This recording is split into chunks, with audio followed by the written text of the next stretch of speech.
Mitos atau fakta? Mitos atau fakta? Selamat datang di Mitos atau Fakta. Silakan komen. Bismillahirrahmanirrahim. Allahumma sholli ala Sayyidina Muhammad wa ala ali Sayyidina Muhammad. Mohon maaf jika ada salah. Terima kasih sudah mau berkumpul. Kami akan menemani waktu Anda beberapa menit ke depan. Sebelumnya kita sudah membahas tentang rukun Islam. Yang pertama adalah aku bersaksi bahwa tidak ada Tuhan selain Allah, dan aku bersaksi bahwasanya Nabi Muhammad yaitu utusan Allah.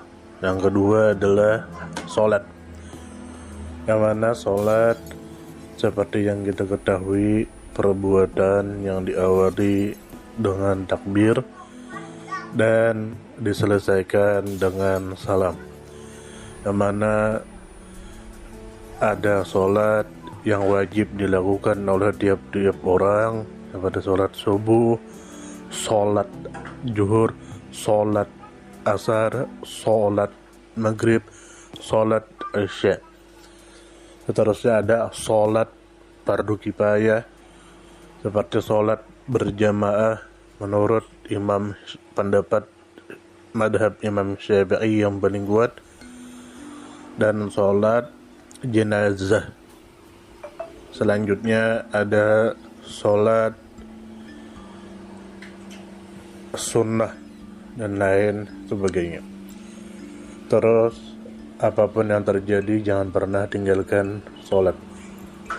Rukun Islam yang ketiga yaitu puasa, yang mana puasa seperti yang kita ketahui adalah menahan dari yang membatalkan puasa mulai waktu yang sudah ditetapkan di negara kita sampai terbenam matahari.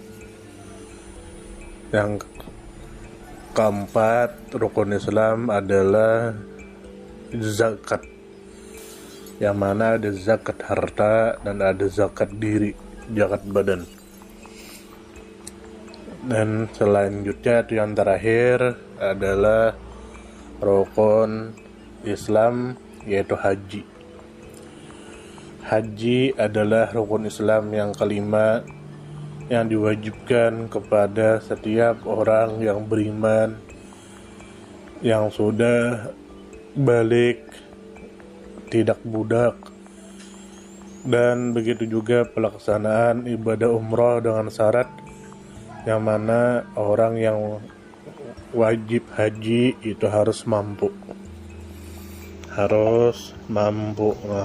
dari segala-galanya, mampu untuk mengerjakannya, yaitu memiliki sesuatu yang diperlukannya dan orang-orang yang berada dalam tanggungan nafkahnya pada saat dalam perjalanan haji sampai dia kembali. Jadi selama haji kesehatannya mampu, keuangannya mampu, makanannya mampu, aman dalam perjalanan dan lain sebagainya. Apa saja perbuatan haji, yaitu ada rukun-rukun haji, ada kewajiban haji, dan ada sunnah-sunnah haji. Adapun rukun-rukun haji ada 5, yaitu ihram, yaitu berniat melakukan ibadah haji atau ibadah umrah, dan disunahkan membaca lafaz nawaitul hajj awil umrata wa haramtu bihi illa lillahi ta'ala. Aku berniat ihram untuk melaksanakan ibadah haji atau umrah karena Allah Ta'ala. Tidak sah melakukan ihram ibadah haji kecuali di bulan-bulan haji yang sudah ditentukan, yaitu bulan Syawal, bulan Dzulqa'dah, dan 10 Dzulhijjah, dan berakhir pada saat terbit fajar dari malam hari raya Idul Adha. Dan sisa rukun-rukun haji adalah berdiam di Arafah tawaf ibadah, lalu sa'i atau lari-lari kecil, dan mencukur atau menggunting rambut. Adapun rukun-rukun umroh sama dengan rukun-rukun haji, kecuali wukuf di Arafah. Wajib bagi orang yang tawaf untuk menutup aurat, bersih dari hadas kecil dan hadas besar, dan bersih dari najis, serta harus berkeliling 7 putaran di luar Ka'bah, dan Ka'bah berada di sebelah kirinya. Dan wajib untuk melakukan lari-lari kecil atau sa'i sebanyak 7 kali setelah melakukan tawaf atau berkeliling yang dimulai dari Bukit Safa dan diakhiri di Bukit Marwah. Selanjutnya adalah wajib-wajib haji. Yang pertama, niat ihram dari mikot. Yang kedua, bermalam di Muzdalifah, bermalam pada malam hari tasyrik di Mina. Yang ketiga, melempar jumrah. Yang keempat, tawaf perpisahan.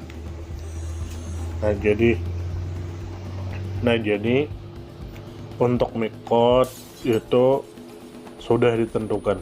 Maka mikotnya untuk orang-orang yang berada di Mekah, untuk orang-orang yang berdiam di Mekah. Lalu Dzul Hulaifah untuk orang yang datang dari arah Madinah dan sejajar dengan Madinah. Yang ketiga, Juhfah atau Robik untuk orang yang datang dari arah Syam, Mesir, dan yang sejajar dengan Syam dan Mesir.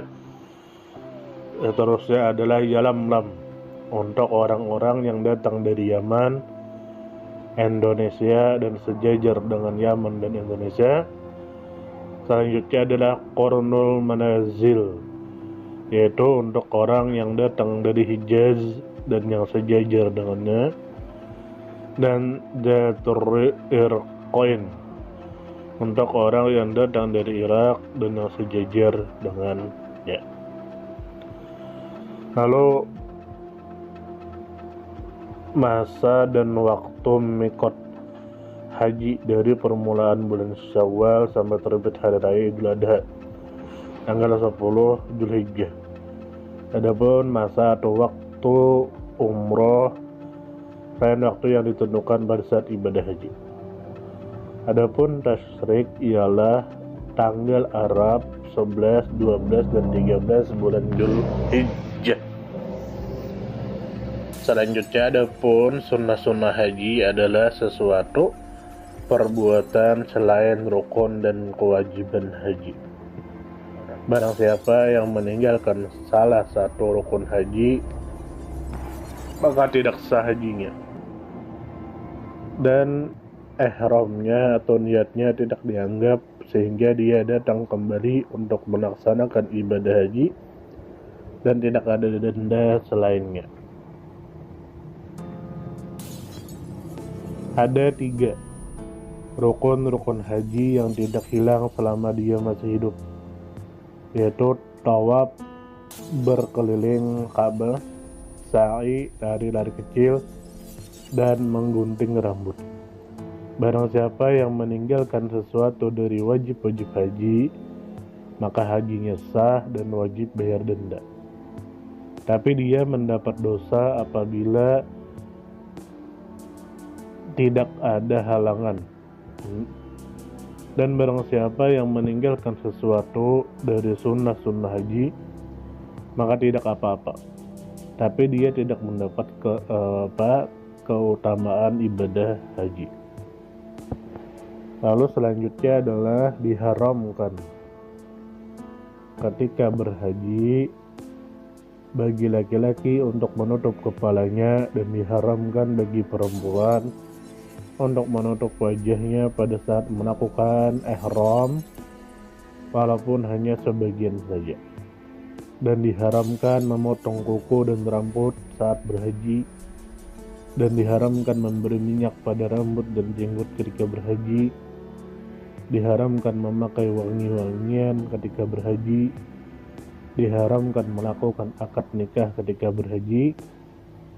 diharamkan bersetubuh ketika berhaji, dan diharamkan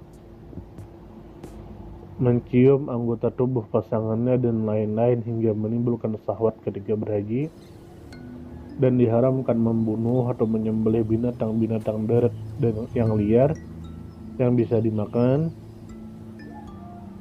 serta keharaman atau larangan ini untuk laki-laki dan perempuan, artinya yang membunuh, jima, dan lain-lain. Jadi selesai tentang rukun Islam dari rukun yang pertama sampai akhir. Saya berpesan kepada diri pribadi dan anak cucu saya, apapun yang terjadi jangan pernah meninggalkan sholat. Mitos atau fakta. Terima kasih sudah mampir di Mitos atau Fakta. Silakan komen, share, like, subscribe, bertemanlah dengan kami. Semoga kita semua disehatkan badan, dilancarkan rezeki, dikabulkan segala hajat. Semoga kita baik-baik saja, semoga kita sukses selalu. Salam damai.